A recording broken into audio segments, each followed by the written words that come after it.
अगं नीलम, तुझं डोकं तर ठिकाणावर आहे ना? लग्नाला आत्ताशी वर्ष झालं आहे आणि तू घटस्फोट घ्यायचं बोलत आहेस. समाज, लोक, नातेवाईक काय बोलतील याची जरा तरी काळजी आहे का तुला? नीलमचा निर्णय ऐकून तिचे वडील शंकरराव तिच्यावर ओरडत होते. बापाचा आणि मुलीचा जोरात आवाज ऐकून तिची आई, तिचा दादा, वहिनी सगळे पळत बाहेर आले. सगळ्यांची नजर नीलमवर होती. ती रडत तिच्या वडिलांना बोलत होती, बाबा, तुम्ही माझ्यावर किती पण ओरडा, रागवा, नाराज व्हा, पण मी त्या घरात त्या माणसाच्या जवळ कधीच जाणार नाही. तुम्हाला माहीत नाही त्याने माझ्यासोबत काय केलं. हे ऐकून तिचे बाबा म्हणाले, असं काय केलं त्यानं तुझ्यासोबत की तू एवढा मोठा निर्णय घ्यायला तयार झालीस, ते पण आम्हाला न विचारता? आता तू एवढी मोठी झाली आहेस की सगळं तुझ्या मनाप्रमाणे करणार आहेस का? नवऱ्याचं बोलणं ऐकून तिची आई तिच्या जवळ आली आणि नवऱ्याला शांत करत म्हणाली, अहो, जरा शांत बसता का? तुमची मुलगी घरी आली आहे, तिला अगोदर बसू तरी द्या, श्वास तरी घेऊ द्या, मग तिच्याशी बोला. ही कुठली पद्धत झाली घरात आल्याला तिच्यावर ओरडण्याची? असं म्हणत तिच्या आईने तिच्या हाताला पकडून तिला सोफ्यावर बाजूला बसवलं आणि पाण्याचा ग्लास तिच्या हातात दिला आणि म्हणाली, बाळा, जरा शांत हो, अगोदर थोडा श्वास घे, मग आरामात मला सांग काय झालं. तू घरी परत का आलीस नवऱ्याला सोडून? आईचं बोलणं ऐकून नीलमने तिच्या बाबाकडे, दादा बहिणीकडे एक नजर बघितलं आणि म्हणाली, मोहनने मला खूप मारलं, केसाला पकडून खोलीतून पायऱ्यावरून खाली ओढत आणलं आणि घरातल्या सगळ्या लोकांच्या समोर लाथाबुक्क्यांनी मला मारलं. त्यांनी मला मारून तसंच मारायला सोडलं होतं. मुलीचं बोलणं ऐकून तिची आई रागात म्हणाली, पण बाळा, असं घरात काय झालं होतं की जावईबापूंनी तुला मारायला लागले? आईचं बोलणं ऐकून नीलम म्हणाली, आई, ही एक दिवसाची गोष्ट असती तर तुला कारण सांगितलं असतं. मोहनला तर मला मारण्यासाठी फक्त निमित्त हवं असतं. त्यांच्या नजरेत मी माणूसच नाही. त्यांच्या नजरेत मला वेदना होत नाहीत, त्रास होत नाही, ना माझ्या कुठल्या इच्छा आहेत, नाही कुठली स्वप्न. एवढ्या क्रूरपणे ते मला मारत असतात की असं कोणी जनावराला सुद्धा मारत नाही. छोट्या छोट्या गोष्टींवरून कधी हात उचलतील सांगू शकत नाही. त्यांना कुठल्या गोष्टीचा राग येईल, कुठल्या गोष्टीचा नाही, कळतच नाही. त्यांच्याजवळ जायला पण मला भीती वाटते. कुठल्या गोष्टींवरून नाराज होतील आणि हात उचलून मारायला सुरुवात करतील समजत नाही. हाताला येईल त्याने मारायला सुरुवात करतात. मुलीचं बोलणं ऐकून तिची आई रडायला लागली. ती रडत म्हणाली, नीलम, तू हे सगळं आम्हाला अगोदरच का सांगितलं नाहीस? एवढे दिवस तू सहन करत राहिलीस आणि आज तू सांगत आहेस. आईचं बोलणं ऐकून नीलमने तिच्या वडिलांकडे बघितलं, जे रागात तिच्याकडेच बघत होते. नीलम म्हणाली, आई, ही गोष्ट मी बाबांना खूप आधीच सांगितली होती. पण बाबा म्हणाले, या नवरा बायकोमधल्या छोट्या छोट्या गोष्टी असतात. छोट्याशा गोष्टीला एवढं वाढवू नकोस, जगाला तमाशा दाखवू नकोस. असं म्हणून त्यांनी ती गोष्ट टाळली. मला म्हणाले, गपगुमान तुझ्या घरावर लक्ष दे.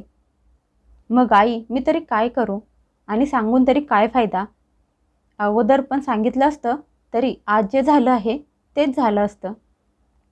आज पण माझा बाप मला समजून घ्यायला तयार नाही, माझ्या मनाचा विचार करत नाही आणि दारात उभे आहे तोपर्यंत मला ऐकवायला सुरुवात केली.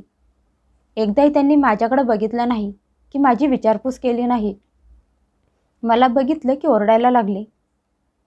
नीलमचं बोलणं ऐकून तिचे वडील रागात चिडून म्हणाले, हो, मग मी त्यात काय चुकीचं केलं? काय चुकीचं बोललो? मुलीचं घर उजाडण्यापासून वाचवण्याचा प्रयत्न करणं चुकीचं असेल तर हो, मी चुकीचं केलं. नीलम, तुझ्या नजरेत मी खूप नालायक, चुकीचा माणूस असेल. पण जर माझ्या अशा वागण्यामुळे तुझं घर, तुझा संसार वाचत असेल तर मी तुझ्या नजरेत नालायक, चुकीचा माणूस बनायला तयार आहे. समजलं का तुला? नवऱ्याचे वागणे बघून नीलमची आई त्यांच्यावर चिडली आणि म्हणाली, अहो, जरा शांत बसा, एवढे कठोर होऊ नका. बघा, जरा माझ्या मुलीची अवस्था बघा. त्या राक्षसाने तिला किती मारलं आहे, माझ्या मुलीला. मग अशा घरात माझी मुलगी कशी काय राहू शकते? शंकरराव म्हणाले, हे बघ शोभा, तू तुझ्या मुलीला जास्त डोक्यावर बसवू नकोस, तिला बिघडवू नकोस. जास्त करून मुलींची घरं तुझ्यासारख्या आयांमुळेच उजाडली आहेत. मला माहीत आहे मोहनला राग जरा लवकर आणि जास्त येतो, पण बाकीचे घरातले सगळे लोक चांगले आहेत. तिची सासू, सासरे, नणंद सगळे लोक तिच्यासोबत चांगले आहेत. ती स्वतः तिच्या तोंडाने सांगत असते. कुठल्या नवरा बायकोंमध्ये भांडण होत नाहीत? मग त्या बायका काय घर सोडून निघून जातात का? वडिलांचं बोलणं ऐकून नीलम रडत म्हणाली, बाबा, घरातले बाकीचे सगळे लोक चांगले असून काय फायदा? ज्याच्यासोबत पूर्ण आयुष्य घालवायचं आहे, जो माझ्या सुखदुःखाचा साथी आहे, तो माझा नवरा. त्याच्यासोबत मी 1 मिनिट पण सुखाने राहू शकत नाही की आनंदात जगू शकत नाही. 24 तास मनात भीती असते की कधी पण येऊन मला मारायला सुरुवात करतील. बाबा, एक वेळ घरातली बाकीची सगळे लोक वाईट असली तरी चालतील, पण जर त्या बाईसोबत नवऱ्याची साथ असेल तर ती त्याच्यासोबत हसत खेळत सुखात दुःखात आयुष्य काढायला तयार असते. पण ज्याच्यासोबत आयुष्य घालवायचं आहे, जर तोच ठीक नसेल तर बाकीचं कुटुंब सोबत असून काय करणार? उद्या सासू सासरे या जगातून निघून जातील. नणंद लग्न करून तिच्या सासरी जाईल. मला एकटीलाच त्या माणसासोबत घरात राहायला लागणार ना? नीलम अगदी खरं तेच बोलत होती, पण यावेळी रागात तिच्या वडिलांना तिचं बोलणं पण विष वाटत होतं. रागात ते नीलमला म्हणाले, हे बघ नीलम, मी तुला स्पष्ट शब्दात सांगत आहे. आत्ता तर रात्र झाली आहे.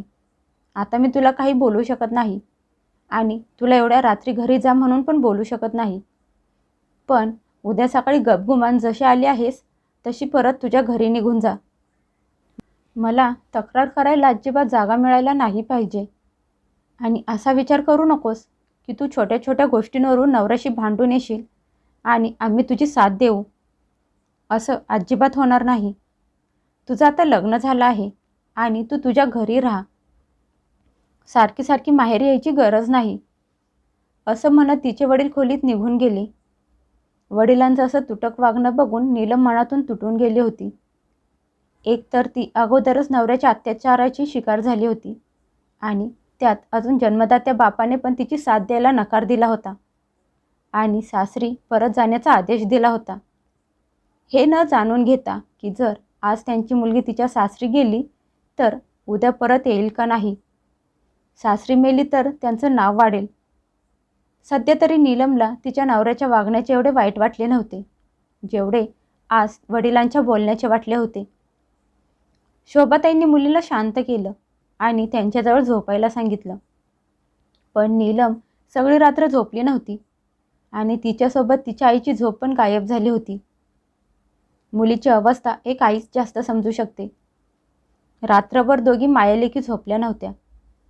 शोभाताईंनी बघितलं की मुलीला झोप येत नाही, ती रडत आहे. त्या उठून बसल्या आणि म्हणाल्या, बाळा झोप. अशीच जर सगळी रात्र रडत राहिलीस तर आजारी पडशील. आईचं बोलणं ऐकून नीलम म्हणाली, आई, मी कशी झोपू? तूच सांग, कशी झोपू? झोप तर डोळ्यातून उडाली आहे. मला तर माझ्या भविष्यात काय लिहिलं आहे तेच माहीत नाही. काय करू, कुठं जाऊ? माझा त्रास, माझं दुखणं कुणाला सांगू? ना माझं माहेर माझं आहे आणि नाही सासर. ना माझा नवरा माझा आहे आणि नाही जन्मदाता बाप. आई, लग्नानंतर मुलीचं आयुष्य असं का होऊन जातं? म्हणायला तर मुलींची 2 घरं असतात, पण जेव्हा वेळ येते तेव्हा एकही तिचं नसतं. मुलीचं बोलणं ऐकून तिची आई शांत बसली आणि मनात विचार करायला लागली की नीलम खरंच तेच बोलत होती. म्हणायला तर प्रत्येक बाईची 2 घरं असतात, एक सासर आणि दुसरं माहेर, पण तिचं स्वतःचं असं कुठलंच घर नसतं. विचारत असलेल्या तिच्या आईला नीलम म्हणाली, आई, लग्नाच्या अगोदर या घरात मी किती हक्काने राहत होते. बोलत असायचे, हे माझं घर आहे, माझ्या हक्काचं आहे. पण आई, लग्नानंतर असं काय होतं की मुलीचं माहेर तुटलं जातं, तिचा हक्क संपला जातो? ना हे घर माझं आहे आणि नाही इथली माणसं. आई, जर मला माहीत असतं ना की जीवनाचे सत्य असं असतं तर मी कधीच लग्न केलं नसतं. कमीत कमी हा गैरसमज तर बनून राहिला असता की हे लोक माझे आपले आहेत, माझे हक्काचे आहेत. असं म्हणत ती रडायला लागली. बघता बघता सगळी रात्र निघून गेली. घरातले सगळे लोक उठले होते. नाश्ता करायला एकत्र बसले होते. तेव्हा शंकररावांनी एक नजर बायकोवर टाकली आणि मोठ्या आवाजात म्हणाले, काय शोभा, तुझी लाडकी मुलगी तिच्या घरी गेली का नाही अजून? नवऱ्याचं बोलणं ऐकून शोभाताई म्हणाल्या, नाही गेली आणि आत्ता सासरी जाणार पण नाही. 2-3 दिवस राहून मग जाणार आहे. आता तुम्ही तिला काही बोलणार नाही. सगळी रात्र ती झोपली नाही, सारखी रडत होती. बायकोचं बोलणं ऐकून शंकरराव रागात म्हणाले, हे बघ शोभा, तू माझ्या सहनशक्तीचा अंत बघू नकोस. नाहीतर माझ्याकडून असं काहीतरी घडेल की तुम्ही मायेलेकी दोघी आयुष्यभर रडत बसाल. मुलीचं घर उद्ध्वस्त करायला तू कशातच मागे पडली नाहीस. मी काही कामासाठी बाहेर निघालो आहे. 2-3 तासांनी घरी परत येईन. यावेळी हेच चांगलं होईल की तू तुझ्या मुलीला समजून सांगशील आणि तिच्या सासरी परत पाठवून देशील. मी घरी आल्यावर मला ती या घरात परत दिसायला नको. असं म्हणत तिचे वडील रागात पाय आपटत घरातून निघून गेले. नीलमने खोलीत बसून वडिलांचं सगळं बोलणं ऐकलं होतं. तिच्या डोळ्यातलं पाणी रडून रडून संपलं होतं. शेवटी काहीतरी विचार करून ती उठली आणि तिची बॅग घेऊन घरातून निघाली. कुठं जायचं होतं तिला काहीच माहीत नव्हतं. फक्त रस्त्याच्या बाजूने चालत होती. आता तिला या शहरात राहण्याची अजिबात इच्छा होत नव्हती. जिथं म्हणायला तर तिची 2 घरं होती, पण एकाही ठिकाणी ती हक्काने राहू शकत नव्हती. शेवटी नीलम रेल्वे स्टेशनवर गेली आणि रेल्वेमध्ये बसून निघाली एका अनोळखी शहरात. तिला माहीत नव्हतं कुठं जायचं आहे. शेवटच्या स्टेशनवर ती उतरली. ती तिचं ते जुनं आयुष्य, जुनी माणसं, जुनी नाती सगळं तर सोडून आली होती.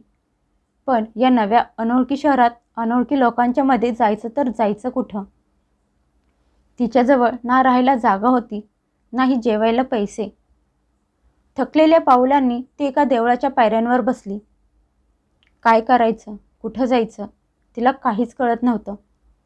मंदिर एक अशी जागा असते, तिथे बसण्यासाठी पैसे लागत नाहीत. पण मंदिरात तरी ती किती वेळ थांबणार? जवळजवळ 2 तास झाले ती त्या मंदिरात बसली होती. तेवढ्यात कोणीतरी तिला मागून आवाज दिला, नीलम, तू इथं? अनोळखी शहरात स्वतःचं नाव ऐकून ती चकित झाली. मागे वळून बघितलं तर राघव उभा होता, जो हसत तिच्याकडे बघत होता. अचानक राघवला समोर बघून नीलम हैराण झाली होती. राघव तिच्या बाजूला येऊन बसला. नीलमचा उदास चेहरा बघून राघव गंभीर झाला आणि म्हणाला, काय झालं नीलम, तू खूप उदास दिसत आहेस आणि इथे या शहरात कशी काय आलीस? एकटे आली आहेस का अजून कोणी तुझ्यासोबत आहे? राघवचे एवढे सगळे प्रश्न ऐकून नीलम शांत बसली. तिला कळत नव्हतं की राघवच्या कुठल्या प्रश्नाचं उत्तर द्यावं आणि कशाचं नाही. नीलमला शांत बसलेली बघून राघव परत म्हणाला, नीलम, तुझं तर लग्न झालं आहे ना? तुझा नवरा कुठं आहे? तो तुझ्यासोबत आला नाही का? नवऱ्याचं नाव ऐकताच परत एकदा तिच्या डोळ्यासमोर तिच्या राक्षसी नवऱ्याचा मोहनचा चेहरा आला. त्याचा अत्याचार, सारखा तिच्यावर हात उचलणं, हा विचार करून तिच्या डोळ्यात पाणी आलं. नीलमला रडताना बघून राघव घाबरला. त्याने तिचा हात पकडला आणि म्हणाला, काय झालं नीलम, तू एवढी का घाबरली आहेस? रडत का आहेस? जोपर्यंत तू मला सांगणार नाही तोपर्यंत मला कसं समजणार? काही झालं आहे का तुझ्या घरी? राघवची साथ, त्याचा तो प्रेमळ स्पर्श मिळताच नीलमच्या मनात असलेले तिचे जुने प्रेम तिच्या मनाच्या कोपऱ्यात परत जागे व्हायला लागले. तरी पण तिने स्वतःवर कंट्रोल केला आणि म्हणाली, राघव, तू माझं एक काम करशील? राघव म्हणाला, हो हो, का नाही, नक्की करेन. तू सांग तर खरं. नीलम म्हणाली, राघव, माझ्यासाठी एखादी छोटीशी नोकरी आणि राहायला एखादी स्वस्तातली खोली शोधून देऊ शकतोस का? नीलमचं बोलणं ऐकून राघव आता सिरियस झाला. तो तिच्या डोळ्यात बघून म्हणाला, नीलम, मला खरं खरं सांग, तुझ्यासोबत काय घडलं आहे? राघवने खूप जोर देऊन विचारल्यावर नीलमने त्याला तिच्या आयुष्यात घडलेली सगळी हकीकत सांगितली. ते ऐकून राघवला तिच्या नवऱ्याचा खूप राग आला. तो म्हणाला, नीलम, कसला हैवान आहे तुझा नवरा. बरं झालं तू त्याला सोडून दिलंस. तूच काय, पण जगातली कुठलीच मुलगी त्याच्यासोबत नाही राहू शकत. पण नीलम, तुझ्या बाबांनी तुझ्यासोबत बरोबर केलं नाही. त्यांनी तुझं दुःख, तुझा त्रास समजून घ्यायला हवा होता. स्वतःच्या मुलीचा अगोदर विचार करायला हवा होता. या समाजाबद्दल विचार करून तर खूप सगळे आयुष्य बरबाद झाले आहेत. नीलम, तू एवढं मोठं पाऊल तर उचललंस, पण त्यावर तू एकटी कशी चालणार आहेस? हे बघ नीलम, तुला राग येणार नसेल तर काही दिवस तू माझ्या घरी येऊन राहू शकतेस. माझ्या घरी फक्त माझी आई आणि मी, आम्ही दोघंच राहतो. तिथे तू आरामात राहू शकतेस आणि नंतर तुला जे योग्य वाटेल ते तू कर. सध्या तरी तुझ्यासाठी हेच योग्य आहे, कारण एवढ्या लवकर नोकरी आणि भाड्याने खोली मिळणं खूप अवघड आहे. आता नीलमजवळ दुसरा मार्ग नव्हता, त्यामुळे ती गपगुमान राघवसोबत निघाली. खरं तर राघव आणि नीलम एका शाळेत शिकत होते आणि नंतर कॉलेजला पण एकत्रच होते. राघव आणि नीलमचं एकमेकांवर खूप प्रेम होतं. जशी ही गोष्ट तिच्या वडिलांना समजली, त्यांनी तिचं कॉलेज बंद केलं आणि घाईगडबडीत तिचं लग्न मोहनसोबत लावून दिलं. त्यावेळी नीलमने तिच्या वडिलांची खूप समजूत काढली, त्यांच्या पाया पडली, तिच्या प्रेमाची भीक मागितली. पण तिच्या वडिलांच्या पुढं तिचं काहीच चाललं नाही आणि तिचं लग्न मोहनसोबत झालं. घाईगडबडीत स्थळ आणि तिच्या वडिलांचा खोट्या मोठेपणाच्या नादात आज नीलमचं पूर्ण आयुष्य बर्बाद झालं होतं. ती अशा निर्दयी माणसाच्या हातात गेली होती, जो तिला रोज जनावरासारखा मारत होता. आणि एवढं सगळं होऊन पण तिचे वडील हमेशा तिलाच बलिदान द्यायला सांगत असायचे. त्यांनी कधीच स्वतःच्या मुलीचं दुःख, त्रास समजून घेण्याचा प्रयत्न पण केला नाही. त्यामुळे नाईलाजाने तिने ते शहर, ते घर आणि तिथली माणसं सोडली आणि अनोळखी शहरात निघून आली, नशिबाच्या भरोशावर. जिथे त्या अनोळखी शहरात तिला तिचं जुनं प्रेम भेटलं, राघव भेटला. राघवच्या घरी गेल्यावर तिला समजलं की राघवनं अजून लग्न केलं नाही. राघवला बहीण आणि वडील कोणीही नव्हतं, फक्त त्याची आई होती.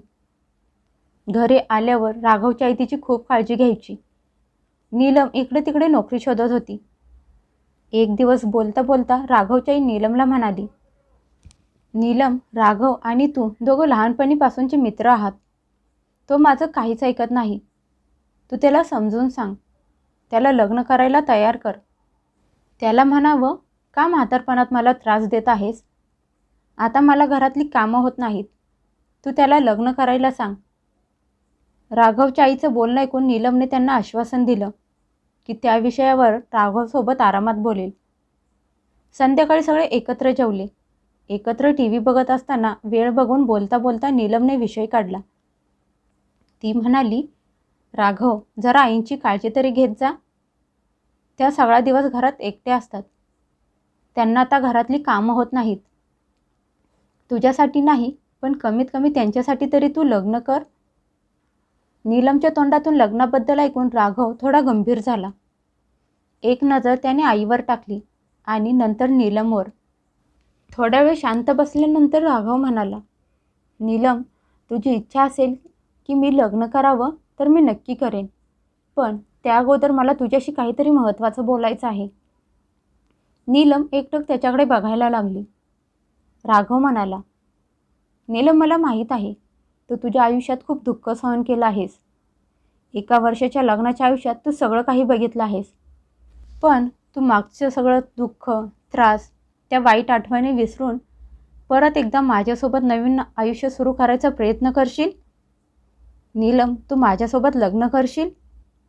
तुझ्यावर काही जबरदस्ती नाही. जर तुझी इच्छा नसेल, तुझ्या मनात नसेल, तर मी तुझ्यावर जबरदस्ती करणार नाही. पण एक गोष्ट नक्की आहे नीलम, तुझं आयुष्य अजून सुरू पण झालं नाही. आज नाही तर उद्या तू दुसरं लग्न करणार. मग त्यापेक्षा आपण ती संधी एकमेकांना दिली तर? राघवचं बोलणं ऐकून नीलम शांत बसली. काही विचार करून नीलम म्हणाली, राघव, तुला माहीत आहे मी तुझी पहिली नीलम राहिले नाही. राघव म्हणाला, हो नीलम, मला माहीत आहे. तरी पण मी झालं गेलेलं सगळं काही विसरून जाईन. मला तुझ्याशी लग्न करायचं आहे. तुला माझी बायको बनवायची आहे. नीलम, या सगळ्यात तू माझी साथ देणार नाहीस का? नीलम म्हणाली, पण राघव, आई. राघव म्हणाला, नीलम, तुझ्यासमोर माझी आई बसली आहे. तिला याबद्दल काहीच प्रॉब्लेम नाही. तिला पण आपल्या प्रेमाबद्दल माहीत आहे आणि तिला तू तिच्या सुनेच्या रूपात स्वीकार आहेस. फक्त तुझ्या होकाराची गरज आहे. आपण उद्याच मंदिरात जाऊन लग्न करू. प्लीज नीलम, सगळं काही विसरून माझ्यासोबत तुझ्या नवीन आयुष्याची सुरुवात कर ना. असं म्हणत राघवने तिचा हात पकडला. राघवचे असे तिला लग्नासाठी तयार करणे, तिच्याशी लग्न करणे, लहान मुलांसारखं हट्ट करताना बघून नीलमने लग्नासाठी होकार दिला. कारण कधी ना कधी तिने मनापासून राघववर प्रेम केलं होतं. ही गोष्ट वेगळी होती की तिच्या वडिलांनी तिचं लग्न जबरदस्ती दुसऱ्या मुलासोबत लावून दिलं होतं. पण आता तिने मोहनसोबत पण नातं तोडलं होतं. आता नीलमला कुठे ना कुठेतरी याची जाणीव झाली होती की खूप जगलं दुसऱ्यांसाठी, त्यांच्या भीतीमध्ये. आता ती तिच्या मर्जीने तिचं नवीन आयुष्य राघवसोबत जगणार आहे. राघव बरोबर बोलत आहे. आयुष्य खूप मोठं आहे. आज ना उद्या लग्न तर करावं लागणार आहे. मग का नाही स्वतःच्या मर्जीने, स्वतःच्या प्रेमासोबत लग्न करावं? हो, पण मोहनसोबत घटस्फोट घेऊन तिने राघवसोबत मंदिरात लग्न केलं. काही दिवसांनी माहीत नाही तिच्या वडिलांना कुठून तरी त्या दोघांच्या लग्नाची बातमी समजली. त्यांनी फोन करून नीलमला खूप काही वाईट साईट सुनावलं आणि स्पष्ट शब्दात सांगितलं की तुझं माहेर कायमचं तुटलं. तुझे आईबाप तुझ्यासाठी मेले आहेत आणि तू आमच्यासाठी मेली आहेस. इथून पुढे तुझं तोंड पण आम्हाला दाखवायची गरज नाही. वडिलांचं बोलणं ऐकून नीलमला जास्त काही फरक पडला नाही. कारण तिने या अगोदरच वडिलांचं खूप बोलणं ऐकलं होतं. त्यामुळे नीलमला तिच्या माहेरच्या लोकांशी नातं तोडणं योग्य वाटलं. फक्त तिच्या आईला तिची काळजी होती. ती घरातल्या लोकांपासून लपून छपून तिला फोन करत असायची. नीलमला पण आईशी बोलून समाधान वाटायचं. नीलम तिचा भूतकाळ एक वाईट स्वप्न म्हणून विसरून गेली आणि तिच्या नवीन आयुष्यात, नवीन संसारात राघवसोबत रमली होती. त्याच्यासोबत सुखात, आनंदात संसार करत होती.